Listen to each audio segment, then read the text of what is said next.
Howdy everyone, I'm here to talk about the do's and don'ts of building your own RV from scratch. This video relates mostly to those that don't have a big family, or you're on your own or whatever. Obviously if you have a big family, you might want to build a bigger one. Yeah. Well, let's get right to it. Do it. Do it now. Yeah, so just a quick introduction here. I'm giving you a brief look at the rig I've built over the last several years. This is just a frame with the shell I bought, brand new, and I did everything myself, and I'm going to give you a definite do's and don'ts of building your own RV. There are definitely some do's and don'ts, and it's a learning process. This back here folds down, and there's another wall on the inside, so it becomes like a party deck. That was a good do. I'm redoing some wiring inside, so I'll give you a quick tour inside here. Hot water tank, freshwater storage, my winter freezer fridge, which I've had 12 years and it's been great. There's the microwave, and this is where I do my cooking. I have my oops up there right now. I'm getting a new hot plate. The back, there's a 2-bedroom. One bedroom there, that's essentially storage right now. And you can see I'm right in the middle of doing some wiring upgrades. I do have a TV with a antenna, but I never watch it when I'm camping, usually. There's that false wall I told you about. The back folds down, and you got your door to go out to the party deck. And there's storage underneath. And of course, I have AC. Cold enough?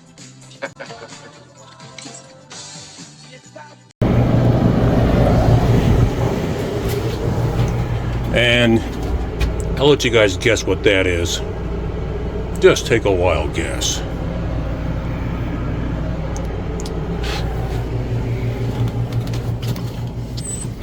Okay, like outside. One thing I'm really happy with is the ability to be able to have 2 batteries. Yes, one is a group 24 and the other one's a 27, but I still have 2 batteries hooked up in series. And see if I can get up high here. Here's a fold-out solar panel I use, and you can see kind of up there I have solar panels. It's only a total of 110 watts, but it's enough to keep those batteries up and running, because I usually run charging through the converter anyway while I'm camping. And here is another great addition. I don't know if any of you have heard of this. It's called the shocker hitch. It has an airbag, so when you hit rough spots, the panel actually pivots up and down, creating more of a cushion. And I've had that for several years, and I'm really happy with that. And you can feel the difference going down the road. The rig is just a 04 Ram I bought brand new way back when, and I've of course converted everything. And I've hit a few big animals, so I said that's never going to happen again. And I went off and just scheduled 40 and 80 pipe and made this front end. Hey, bro. What? Oh my God! Mounted up top here I have a 5700 watt propane generator. I never use gas, I always use propane. That's real handy to have. I can charge my oops because my oops can't power everything out there.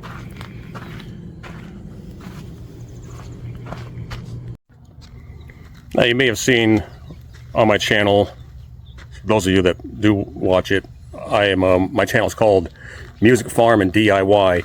So I'm a little bit of everything. I do all the little drum videos on my practice pad and all the fast guitar picking and the dog videos. And I also like doing stuff with my hands, building stuff. And that's kind of what this video is about. Do's and don'ts of building your own RV. But you can do it. But I want it now!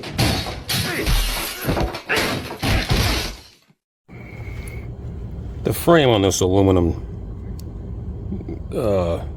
trailer I bought years ago, I did some upgrades to it.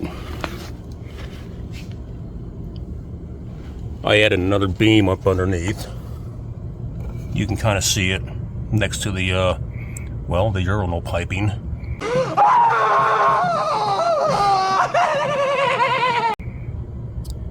Because it was starting to bow, and I also welded a plate, just a flat plate from here up underneath to give extra strength right here where that pivot point's at, for a potential pivot point. So this day and age in my life, I've decided to reduce everything down to small. That's not really small. A friend and I we like to go paddleboarding.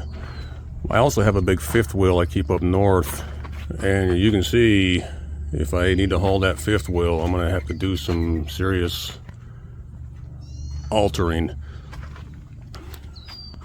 of the back. Kind of a wish I did, wish I didn't type scenario.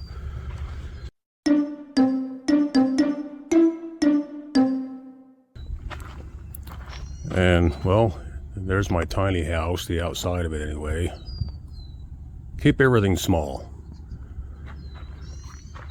including your trailer.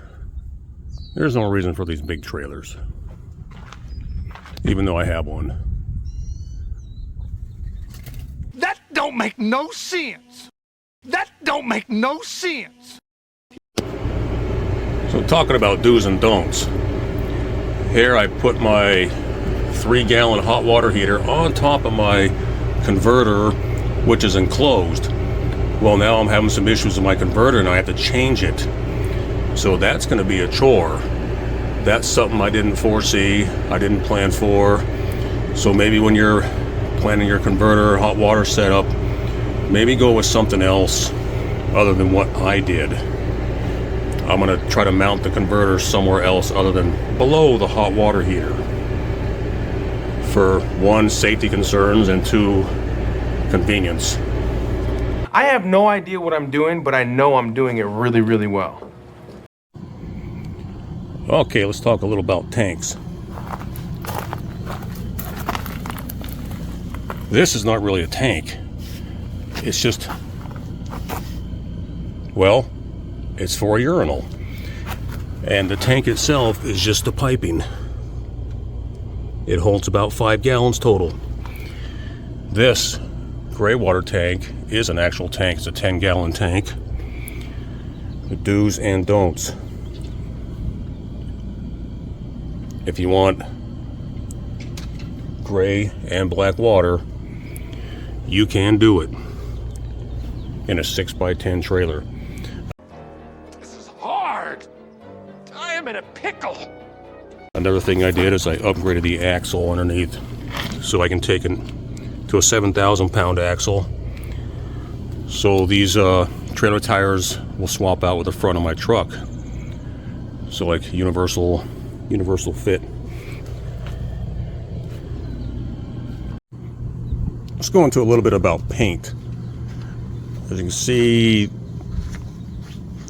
the paint I used turned out really well. A little bit of orange peel there, but for the most part, it came out beautiful. And what I used is the Nason full thane. I did it all myself. And of course I matched the truck. There are a few spots on the truck here, like the fenders did not hold up. Okay. Oh, Odin's son. You had one job. But the rest of the paint, being several years old now, just is holding up great.